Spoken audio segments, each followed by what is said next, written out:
Hello and welcome to all the Rangers out there. I'm Joe here from my co-host Dan. Hello and greetings. And today we're discussing Rita Repulsa. Yes, the most repulsive space witch to have ever lived. More repulsive than Drakina, more so than Levi. But what was that name? Vipra? No, not Vipra. She's actually appealing. Divatox? No, the one from the Lightspeed Rescue. Banshira. Banshira, that's the one. Duh. And oh man, Rita's even more repulsive, and her voice does sound like nails on a chalkboard, but it's supposed to. There's a reason why Zed in in the movie says finally someone shuts her up. Because she does nothing but whine and complain with a voice that she also screeches. Yeah, screeches. I would have used the word squawks. Yeah, there's also that. Rita is the main villainess of season 1 of Power Rangers, obviously. And she's a bit of an interesting villainess. She does not get an arc like what, for example, Drakina gets. She's like Divatox. Divatox got 0 character arc.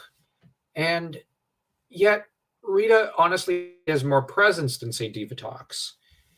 And is honestly much more likable and funny because you actually like her in a weird, twisted way. But the things she does are utterly repulsive. Hence, Rita Repulsa. She starts the series having been sealed for 10,000 years. And by that time, planet Spaceballs has already run out of oxygen, as has Druidia, which has 10,000 years, I think, of fresh air. Anyways, that's enough Spaceballs references. But she is unleashed by astronauts, and her fortress is in the dark dimension, a dark dimension version of the moon, I believe. That is to say, it's on the moon, but in another dimension. So that other dimension, for example, probably has oxygen, but has a strong sense of oppressiveness and darkness, and apparently a lot of smoke in the small enclosed dark zones where Goldar has a tendency of luring people. Rita is honestly a villainess whom often gets overlooked by some, underlooked by others, and she has as a goal at the beginning to conquer Earth. Her methods of doing so is basically to chuck a monster a week. And given that season 1 may have lasted for almost a year, it might literally be a monster a week.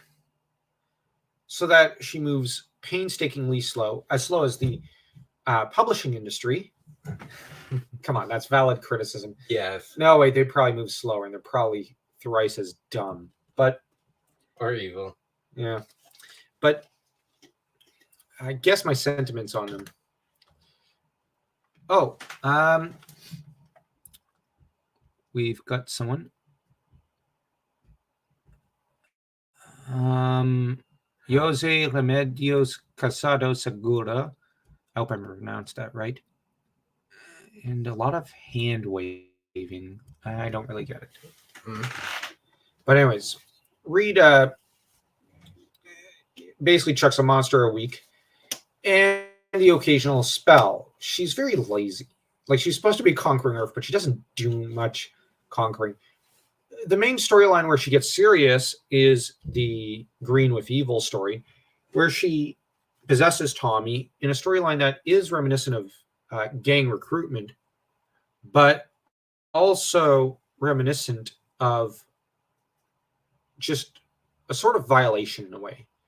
It is very strongly reminiscent of Chris Claremont's run, where there was at least 2 characters getting possessed by evil or mind controlled or something a week. Although with Chris Claremont, he chose the wrong two characters to do that to. Polaris and Havoc, two characters with a lot of potential, but Claremont for some reason hated the characters and never used them properly. But thankfully, they were rescued by other authors and writers who did have an interest in the characters and rescued them from Claremont. That said, Claremont did do good by other characters. That said, possession was a strong plot point with him. And in the early days of Power Rangers, Tommy just plays fully into that. That being said, Tommy soon joins the Rangers, much to the disgust and horror of Rita Repulsa. Rita ends up,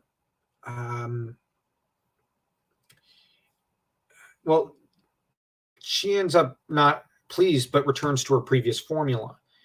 Now, the next few episodes aren't particularly impressive. One could almost see her slumping a little, as the Green Ranger was really her ace in the hole. And without it, Rita's very much subdued and a little defeated because, okay, I threw the best weapon I have at them, and now it's turned against me.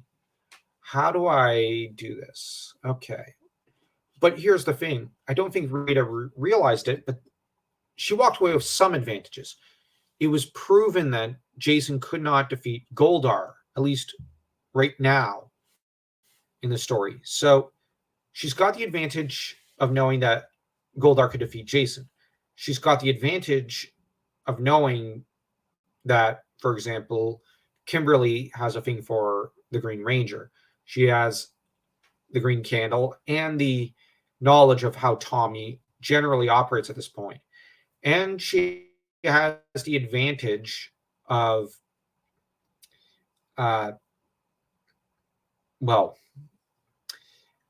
knowing at least by this time how Trini, Zach, and Billy kind of fight, or not fight with Billy. He later picks up more fighting skills later.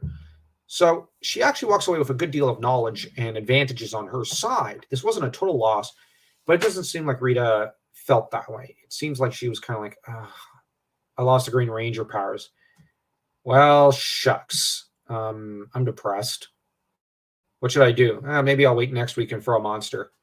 Like, she falls back into her old schedule. So you almost see her going, okay, today, what do we have on the order? Birthday party, execution, screaming and hollering about the Power Rangers, throwing a monster at the Power Rangers. Oh, prepping lunch. And then you have someone like Finster. Oh, don't forget your weekly tormenting of the Pink Ranger. Yeah, there's also that. Calamity Kimberly shows a different aspect of Rita's character, one which is pettier and in some ways crueler, as she steps into now the wicked stepmother or the evil witch from Hansel and Gretel kind of archetype. And this part of Rita's character is a little interesting because in it, you see that now the grudge is getting more personal.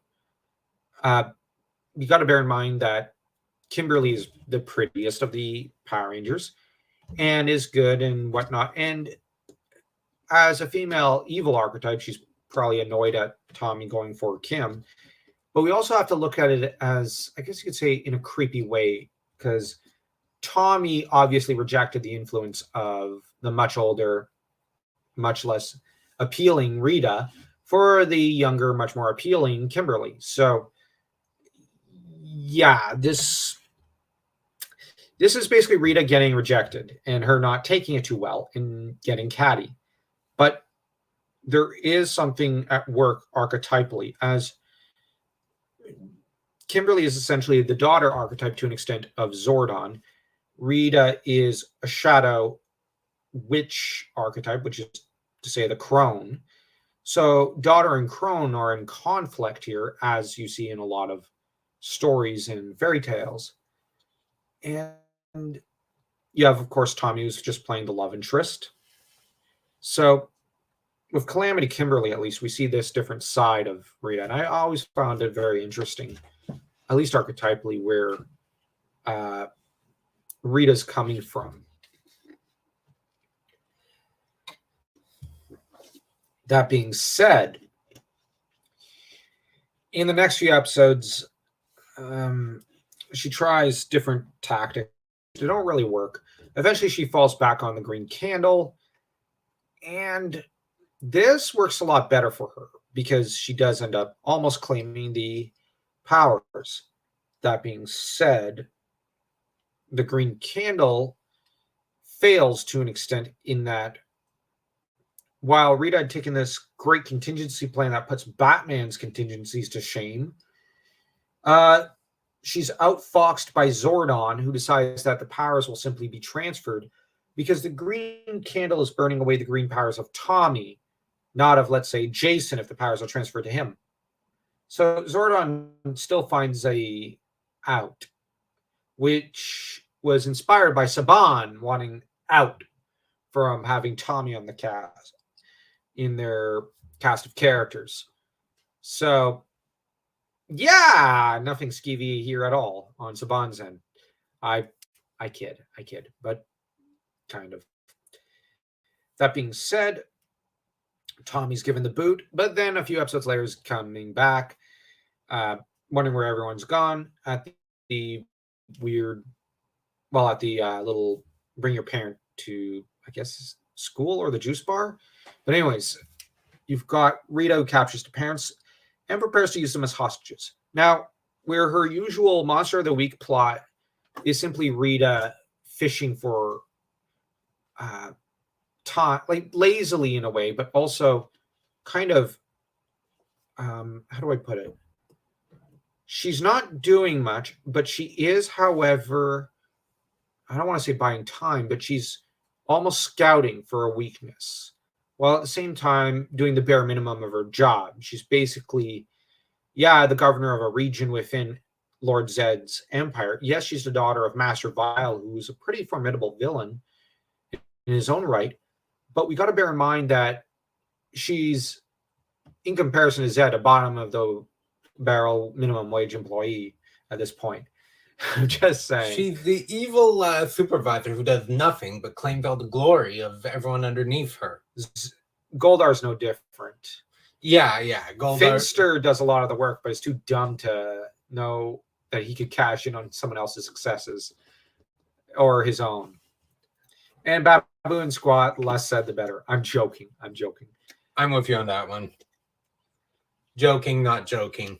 Ha, very funny. But that said, when it comes to the parent kidnapping plot, this is actually a pretty good plan on her part, because where her grand plan of the Green Ranger had not worked out, actually blew up in her face almost completely. And then the Green Candle kind of blew up even more than the Green Ranger power loss for her, because when she walked away from the Green, like when she lost the Green Ranger powers, at least she walked away with knowledge about the various Rangers and had the Green Candle. When she lost the Green Candle, that was a huge loss for her. That being said, her kidnapping of the parents was a stroke of brilliance, I would argue, because she reclaims the green coin, not the green coin, but the dragon dagger. She reclaims a bunch of coins. She proves that she could kind of temporarily mind control Billy. And this is a strike at almost out of the dark at the Rangers, having distracted them in the past few weeks in universe, probably with various throwaway monsters. We have to almost regard the other monsters as just throwaways. She didn't honestly care. But this is probably a plan which it's much more carefully organized. So we do see here that when Rita puts her mind to it, she can be brilliant. It's just she's indolent at times. Where she's truly deadly is when she teams up with Lord Zed. But that said, near the end of season 1, she is mostly... Now, this is where I think she discovers a bit of good timing. Because when it comes to, for example, Zach, she's throwing monsters out during his dates, which I know some people might say that's not that impressive. But actually, we got to bear in mind timing it at such times is actually the correct way to break down Zach's will. And Zach previously was one of the most resolute and best rangers, if not, in my opinion, probably the most reliable ranger on the team in terms of skill, knowledge, cunning, and whatnot. So Rita, now breaking down Trini is a little easier than Zach. Breaking down Billy, at first glance, it seems like the easiest thing in the world, but obviously it's not, because Billy just surpasses everyone's expectations. See our previous stream and any of our reviews or analysis of Billy as a character. When it comes to Kimberly, well, given that Kimberly's basically powered by the power of love, that's not going to be too easy to throw a stick at. So what Rita's reduced to is basically going after, like I said, Trini, Zach, and to an extent even Jason. Jason's not easy at he's not exactly the easiest in hindsight near the end of the first season. Because, let's be honest, he isn't exactly fully burnt out. And he enjoys a brawl. That's the problem. Like, I think that Rita didn't know how to tackle Jason. Honestly, she doesn't know how to handle him. And I will give that much to Jason. I think that Jason deserves praise for being someone that Rita honestly doesn't know how to deal with.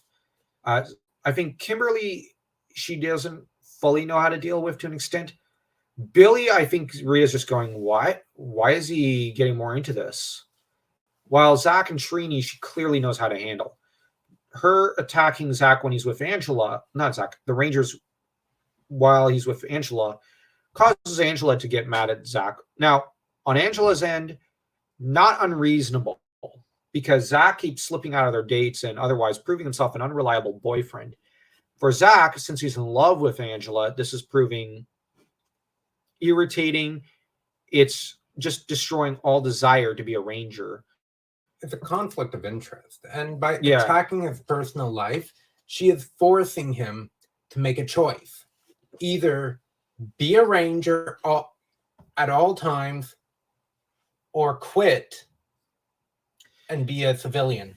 Yeah. And that is what's breaking down. Because eventually with Zach, it's either, so to speak, black or white. Yeah. He can't have shades of gray when it comes to a ranger. He's always, now, in the eternal words of Walter Jones, he's always got to choose black, because once you go black, you can never go back. I have to correct that little joke. I hope that wasn't too skeevy for YouTube or something, but I would not want to lose my YouTube channel. Oh, no. But the thing is, actually, I'll be honest. Most rangers who start with another color and then become black rangers usually are better with that, with the black costume. Like, I just prefer them in that capacity. Like Adam, I prefer him as the black ranger. Tommy, okay, I do prefer as the white ranger, but him as Black Dino Thunder was great. So in that regard, there's actually validity to what Walter Jones once said. And what's more is that Zach also can't really go against his archetype, because he's the lover archetype. So if he chooses anything other than Angela, he's being untrue to himself. In a way, if he chooses anything other than the woman he loves, Zach is no longer able to be the ranger we all know and love. He has to choose love. Otherwise, he is nothing. That's the thing about his archetype. It works in a very particular way. And we have to look at it this way. Tommy is also the lover archetype initially.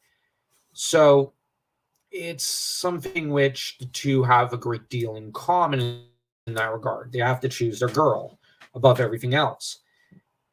That being said, Rita knows this, and this is how she's attacking Zach. The problem for her is that, well, once Zach's gotten rid of, she has to contend with Adam, which is a whole different can of worms in some ways. As Adam initially might seem like Billy, someone who's Sorry, my glasses are just filthy today.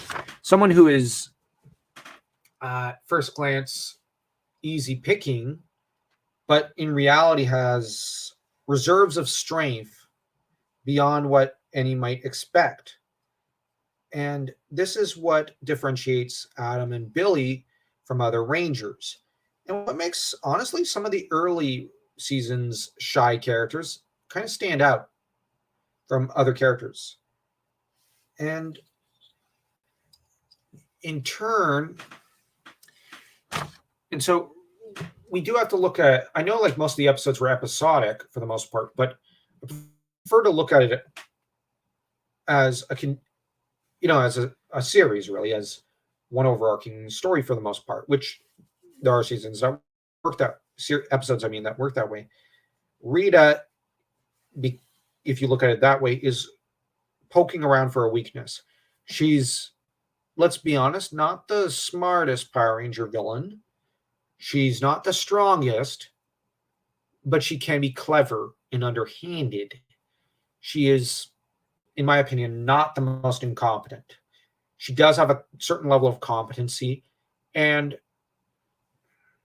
in terms of, like, sure, she doesn't score the massive victories that, say, Lord Zed later does, or Ivan Ooze, or to an extent, the Psycho Rangers, but she does come pretty close a few times. I mean, to an extent, she burns out 3 pretty competent Rangers in universe. So that itself, like, yeah, she does it without putting an end to their lives, but she, however, does the next best thing, drives them away from the costumes. As much as Lord Zed helped in that capacity, he built off of her plan. Yeah, that's where, when you arrive at season 2, Rita is dethroned as, I guess, governor of this region, which we know that by then she was kind of struggling because she's basically in a slump, and she's like, ugh, nothing. Like, every time, I can't make any headway here. This is where Zed completely differentiates himself from her. He gains a lot of early victories, and he raises the ante on as a villain.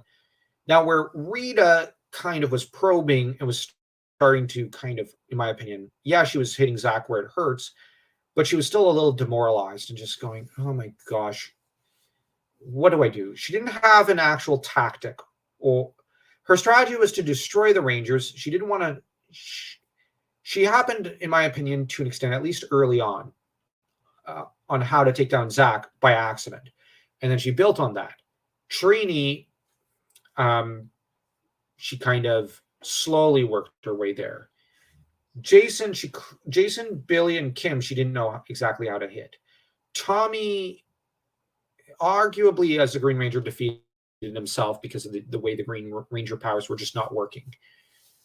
That being said, when we get Lord Zed, who introduces himself, things change. Zed has an active strategy and tactic. In the first episode or 2, he's trying to figure out, okay, how am I, like, what are these kids like? How are they different from the kids from 10,000 years ago? How do they work? How do they think? How do they operate? And once he's figured all that out, he kind of goes, oh, okay, so how I deal with them is not with a monster a week. It's with maybe 2-3 monsters within 14 hours. Because I think that he did end up at one point throwing a monster within, it was like 3 monsters in 36 hours, which is a mind-blowing amount. And especially with the Rangers suddenly having to ramp up from fighting a monster a week to maybe, let's see, 3 in probably 2 days. So that's 3 times 7. That's 21 monsters in universe. Probably a week. Zed's clearly stepping it up and going, let's step up. Come on. He's pushing them harder and harder. And his monsters are way stronger than Rita's. That can easily burn someone out. Yeah, well, he obviously begins to crush the will of some of the Rangers. And they don't meet him for a while. So they're imagining him to be worse than Not that what he is, because he actually is that bad. So he's relying on psychological warfare on different fronts. Rita never had the kind of brilliance Zed had as a villain in terms of intellectual capacity to an extent. But on the other hand, she laid the foundation for how to defeat them. And he knew how to use her plans better than she did. Yeah. But for her credit, she had a lot of good ideas that had she implemented them the proper way, she could have said, here's Earth, Lord Zed. But the trouble is, with the one monster a week thing, Zordon had time to prepare a counter strategy, sometimes tech, sometimes equipment, and ahead of the battle in some ways. Well, not always, but like she gave a lot of prep time for them. And then they'd end up preparing to meet the threat when it comes. Whereas with Zed, it's just, okay, you cannot prepare. You have to meet every threat as it comes. Okay. You can't, how much, like the amount of equipment Billy has to produce is just at a faster rate than he's ever had to make it. And yet Billy's meeting all these expectations. Now, with Lord Zed on his own, we're just going to gloss over that. Zed on his own, I think even he's kind of going, wait, you mean Billy gets off on or like enjoys, meeting this massive schedule that I just forced on the Rangers? Okay, didn't see that one coming, because who could predict Billy just wanting something like what Zed had to offer to an extent? Because Billy rises to the occasion. Kimberly rises to the occasion. Zed's main strategies are Zerg Rush, trying to drain powers, or turn Rangers against each other. These are the three main strategies. He only ever uses these three strategies. Oh, Rob Kiersey, a regular on the channel. Hey, Rob Kiersey, glad to see you. Well, for me, season 2 was when things just clicked for me. I know, right? Yeah. I loved season 1, but season 2 is just more nostalgic for me. Same. I agree, because some of the writing in season 2 was far better. Yeah. I really like some of the plot lines in season 1. Like, I'll have to defend a lot of them, like the Green with Evil, the Green Candle, the Tommy and Kim stories, the Zach stories, and the Billy stuff I really love. But I feel like Jason and Trini were just shunted aside in favor of Kimberly. And it's a pity, because they were both really good characters, but they didn't get a chance to shine. Yeah.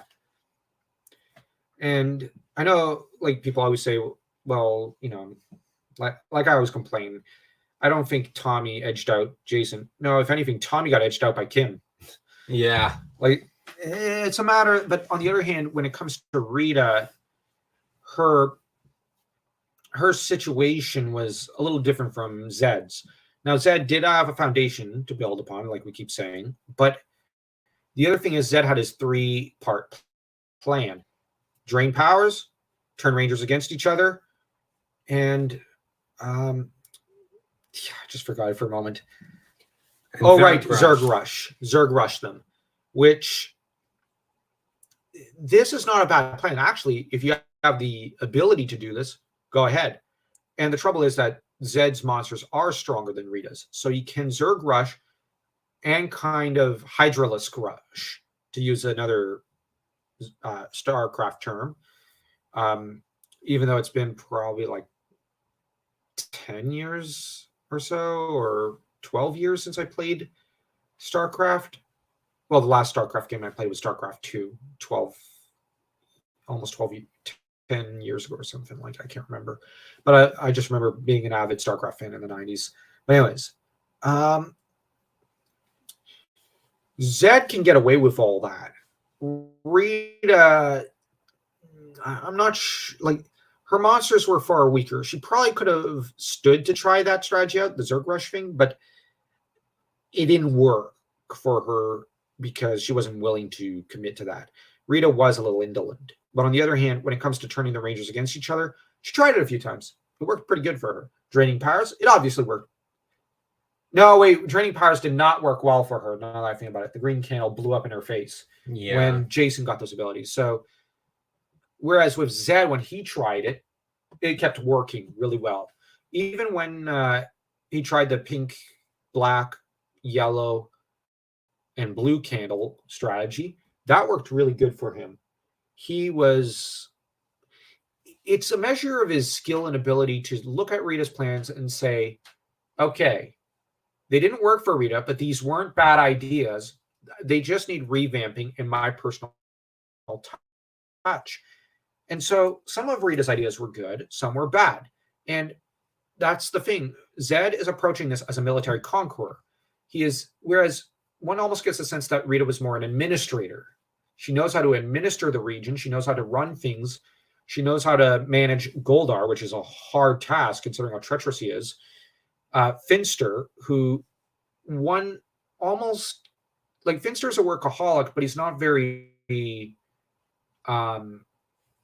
street smart, so to speak. Baboon Squat can mess up and blow up half the tower if they were left to run amok. And I'm just saying, by accident. It's like they're not terribly bright. And you also got to bear in mind there's an entire city in the Dark Dimension moon that we often see around the castle. So there's obviously a city there.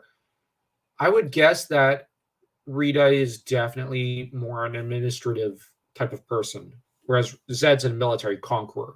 He doesn't run a country to an extent. Well, he runs an empire, but he's more fixated on expansion. And so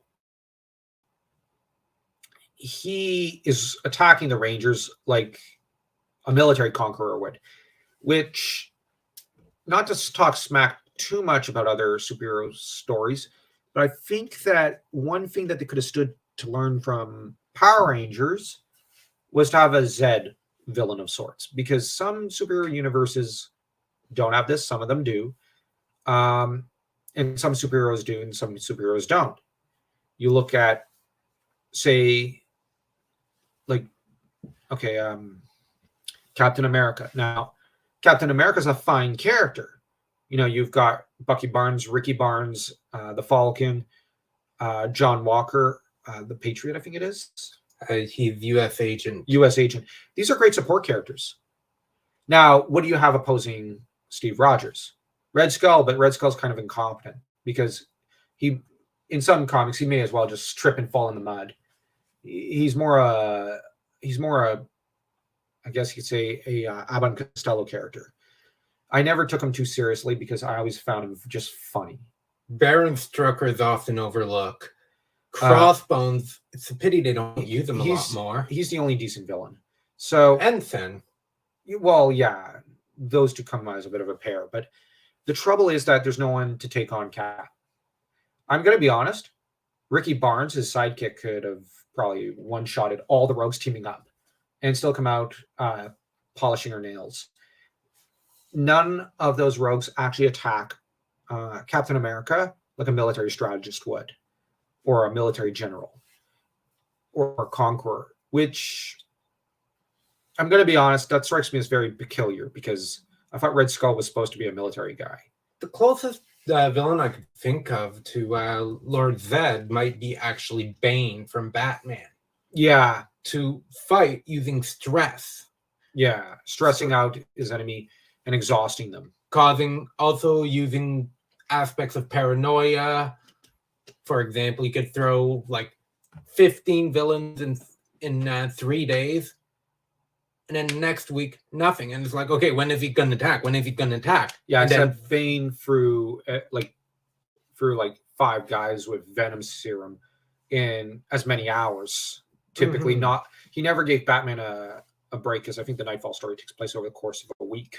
Yeah. And Bruce is left paranoid and broken. And when you look at No Man's Land, when Talia Wayne, his wife, has to come in and give him a pep talk and get him back in shape, despite him getting his back, in spirit, Bane had broken him because he had just ground him down. Zed is someone who fights like that. Rita, with her one monster a week, was just doing the bare minimum. And this is why season 2 is so great, as Rob Kiersey so aptly puts it. season 2 is when everything clicks into place. And I would argue that, at least for me, the pinnacle of season 2 is at the end with the movie, with the 95 movie slipping naturally into place as almost a season finale of sorts, or a season premiere for the next season. And the thing is, by then, Rita ended up claiming Zed. Now, where Zed had underestimated Rita was that he shoved her into the trash can she was sealed in, which the fact that Zordon had her sealed in a trash can is pretty funny. Shows what he thought of her. I think he was making an actual statement about his opinion of her and her flunkies. But she's jettisoned off for the depths of space, only to bounce back and come back. And she keeps trying to make a return. But she ends up, when she does, needing Finster to help her out. And Finster helps make a love potion for her. One that she slips into Lord Zed during his one sleep of the year, which is actually clever. She sneaks around the castle with little difficulty, which I know that I actually consider more Goldar's fault. Goldar is in charge of security. He's the right-hand man of Zed. He's pretty much his chief.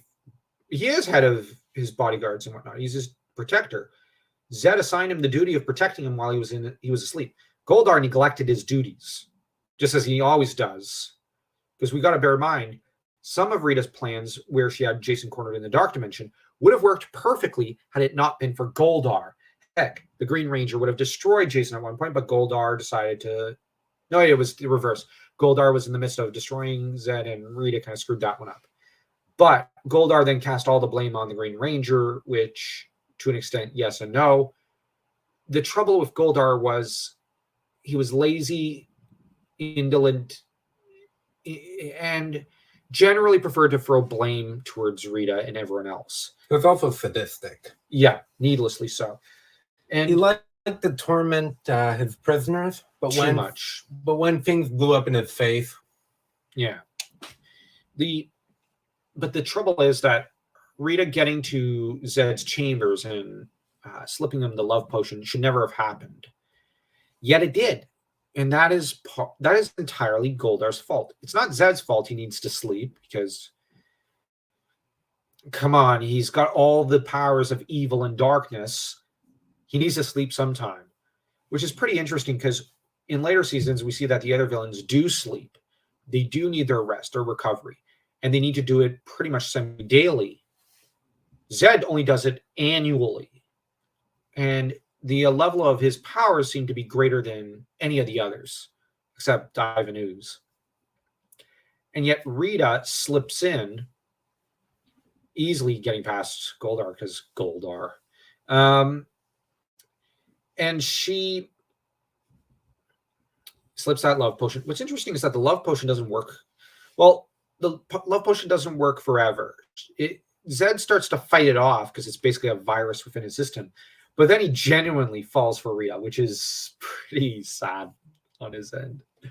Because it's like, you went through all of this just to try and control me. Now you're starting to be able to think. Yeah, I guess.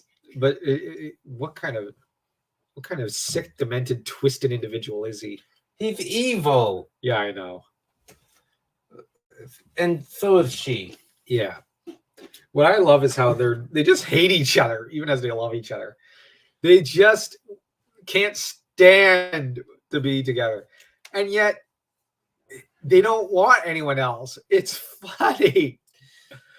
It's bad enough that but what's funny is that Diva Talks, when she does end up calling Zed and Rita for assistance, it's during Zed's one sleep of the year.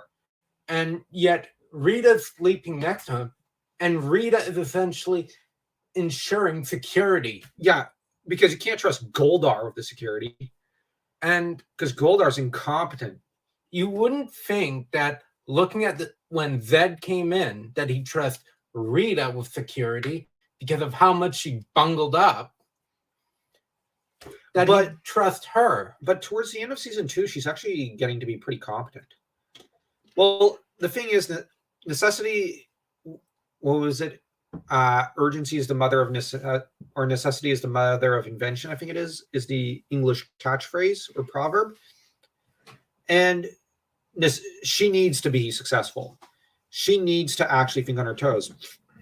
Because, like, sneaking into his chambers, she needs to do that or she dies. It's just that simple. Because if Zed wakes up and discovers her, there won't be another trash can. He's going to destroy her. You know what trash can she'll end up in? Is her little ashes. Yeah. And that after Goldar's probably disrespected them and, I don't know, probably used them as, I don't know, like maybe as a spice or something. But who knows? After Goldar begs for his life. Yeah. It's kind of funny because now that I think about it, yeah, Zed would probably destroy him as well for failing to protect him while he was asleep if he suddenly woke up and discovered Rita there. That being said, the love potion's in his system and Zed's mind isn't working properly. Although a few episodes later, I think you actually have Zed like on his throne just rubbing his temple and going, why do I even love her? What's going on? What's with my head? So you can tell when he's actually fighting it off and he's going, what the heck? That being said, the fact that he ended up entrusting the security to her is because in terms of power rating, I might rank her near probably at the same level as Divatox, probably just below, well, actually probably, just below, maybe somewhere between Drakina, like ordinary Drakina, which I might say Rita's probably more powerful than Drakina at the end of the Lost Galaxy season, but before she fuses with Deviant. After she fuses with Deviant, I'd rank her as being more powerful than Rita. And the thing is, I would say that makes Rita probably a really powerful force in the universe. And I don't think most people could get past Rita to be able to destroy Zed with Rita as his bodyguard. And when he's asleep. But that said, it's only once a year that he's vulnerable. And I find it interesting. And even if she can't defend him, let's be honest, she will chatter anyone who comes to attack Zed in his sleep to death. So that you have to bear in mind, she's basically wasting your time at that point. And if you don't shove her aside, you're basically going to waste the entire day, and then Zed's going to get up and just blast you. Or just melt you as he, because the room gets really hot when he gets angry. And he's always angry. And the fact that Rita's tactic when it came to that sleep in the Turbo movie. Just put the phone next to his ear. It's essentially, don't poke any bears. Don't send monsters. Just lay low and wait. Yeah, because you can outwait. Well, you can wait out their lifespan. Exactly, and she's developed that patience because before she didn't have it, but now she's like, okay, I've had to learn some patience because clearly this monster a week thing didn't work out. Yeah, and I think she really learned it during the love potion arc. Oh yeah, she had to learn to wait, slip around security. But then again, on the other hand, in the movie, she goes, "You waited 6,000 years for a pile of snot." And what does that say? Like, quiet, motor mouth, or something like that. It's interesting that he doesn't call her any love names, but he calls her nothing but insults. That's in the movie, but that's his love names. Yeah, it's like they share insults. That's their pet names. I guess they're Italian or Irish or something. But on the other hand, he says it with such a hate-filled tone, it's hard to see any affection. So I guess they are Italian. I'm kidding. To any Italians listening, come on, guys. Like, you guys, there is a certain Italian stereotype. I say that in spite of loving traditional Italian culture and literature, but oh my gosh. That said, like, Rita's a fun villainess. She, like, where Drakina is ultimately a little tragic and a little psychotic. Vipra is interesting, and you have, of course, um, you've got the villain from why did I blank on his name?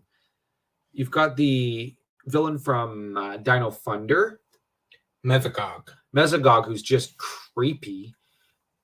Zed is just awe-inspiring in just how brilliant and clever and powerful he is. And Ivan is just stupefyingly powerful. Rita is fun. Like, I'm not gonna lie, I really like her as a villainess. She's your Saturday morning cartoon villain. Yeah, and I also like that she's got such such hatred for Kim. So that I'm not gonna lie, what I found very kind of unrealistic is that given the way the grudge worked, I can't see her just letting Kim go. Like, oh, well, Kim left to go to Pan Global. Okay. Rita, let's throw another monster at her.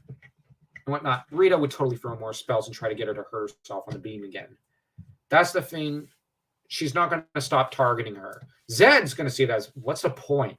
She doesn't have she's not going out as a Power Ranger anymore. So the trouble is, you have Rita who's going to keep going after Kim. Like it's the principle of the matter. Yeah, and one has to bear in mind, Rita doesn't hate, she doesn't hate, I think, Aisha or Kat in the same way. So she definitely would still go after Kim. And I see, it's just that from what we see of Rita in the first two seasons, oh, well, we're on the run from the Machine Empire. Rita, I'm still going to throw the odd monster and spell after Kim because I hate her that much. It's also in her archetype because she is, like I said, the wicked witch from Hansel and Gretel's story. So she has to keep doing it. She's basically Ursula. She has to keep doing that. Otherwise, she's not being true to her archetype. That being said, the best thing that probably happened to Rita Repulsa as a character is her marrying Zed, because that definitely raised the stakes to an extent. That, although it did not have a great start in terms of being a threat, because the Rangers just started trashing around her monsters, because her strategy during her marriage was to basically just throw all the monsters she had created up to that moment, I think, and just toss them at the Rangers during the ceremony. And the Rangers just turned it into a joke and treat it like a game, showing that Finster and Rita had basically become outdated. But what she ends up doing to compensate for that is combining her and Finster's abilities with Zed's abilities, so that Zed's basically backing them up and powering up whatever they throw at the Rangers. This makes it a totally different ball game. And so you get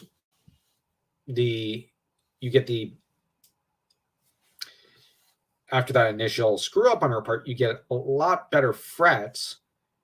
And of course, by the time of the movie, Rita is, do we say happily married or miserable in her marriage? Like, these two are impossible to define in terms of their marriage. They're married. Yeah. Oh, I finished Dino Thunder. I enjoyed that it had such a great payoff. Oh, yeah. Mm-hmm. I love the ending of that series. I love how Mesogog goes down, and I love how Tommy pretty much gets the last piece of dialogue. It is such a great season. Man, I can't wait to get to reviewing that. I can't wait to do a live stream of Mesogog at some point in the future. But I don't want to jump ahead. I want to actually do this all, like, to an extent. Like, I want the reviews to go for the entire franchise for the most part up to that point. And, like, well, maybe I'll speed up the editing of some of the reviews and try to get them out faster. It's just a lot of work. Yeah, there's a lot of work because we say a lot. Like, most of the reviews are like 30 minutes, and then I trim them down to like 5 minutes or 20 minutes. And it's just, on top of that, there's the fact that we've got several channels. We've got lots of reading. Oh yeah, for the other channels. We've got lots of viewing movies and series and such. And yeah, actually, after this stream, we have to watch a movie for our History channel. So there's a lot that we're doing. And on top of that, at least I'm going to be moving soon. So yeah, but maybe what I'll do is just have us watch a few Dino Thunder episodes and just release a bit of content on that series, on that season, because I really do love it. Like, it's one of the best seasons. And Rob Kiersey, you are right. There's such a great payoff with that season. It is a season that is just, maybe I should just see about getting that for my birthday or something, for DVD or something, because Dino Thunder is just, it is such a perfect season. Okay. But anyways, Rita, yeah, I just wanted us to cover from season 1 up to the 95 movie for the most part, because I'm going to be very upfront with you all. The idea is to, after we've caught up with all the streams and the more phenomenal reviews, and we've released a review of the movie and probably a few more, maybe a few more shot-for-shot analysis, is to do a stream about the movie, a movie live stream. And I imagine we'll probably end up doing several of those at various points, but it's just the 95 movie really merits its own live stream or 3, because it's just, at least in my opinion, it's such a big event for Power Ranger fans.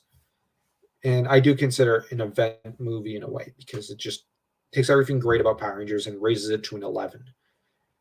But yeah, Rita, by the time of the movie, is married to Zed and is pretty much, in a lot of ways, his partner in, well, trouble.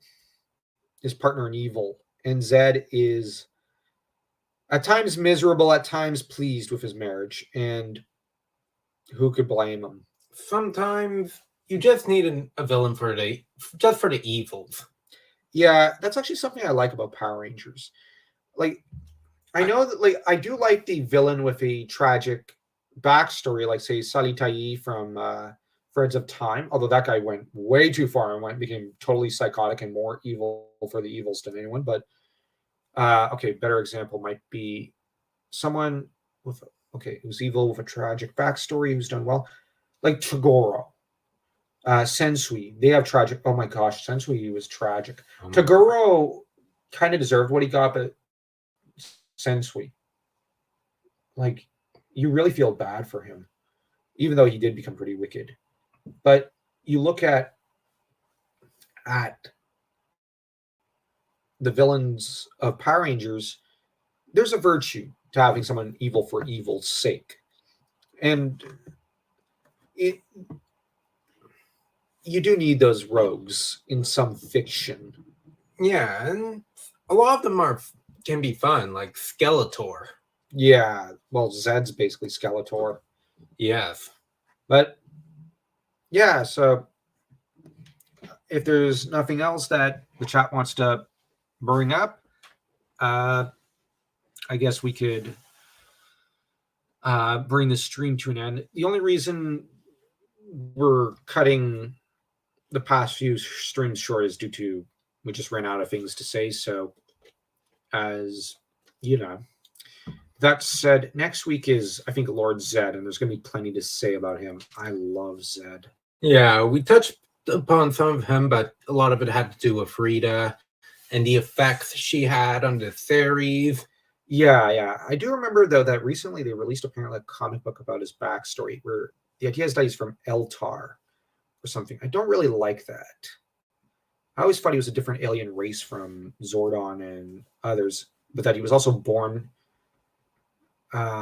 almost from the morphing grid, like almost like a dark side of it. That's what I always thought Zed was. And they tied in his backstory with, from what I understand it, with the Zeo Crystal. I don't like that. Not because I don't like the Zeo Crystal. I actually think that's a great... like, the backstory they did come up with was brilliant. Just, I think they should use it for another villain. Whereas Lord Zed just works better as just being the dark side of the morphing grid, just as Zordon is kind of the light side in a way. That's just what I think. but I'm weird. But I just like the TV series and how they constructed the characters. That's just me. So yeah. So without further ado, especially with our internet getting weird, don't forget to smash that like and that subscribe button and to share this stream because it really helps. And honestly, subscribing always helps because we do desperately want to get to 500 subs. Because once we get to 500, we can make community tab posts, and that'll be pretty exciting. So do take care, everyone. And remember, may the power protect you.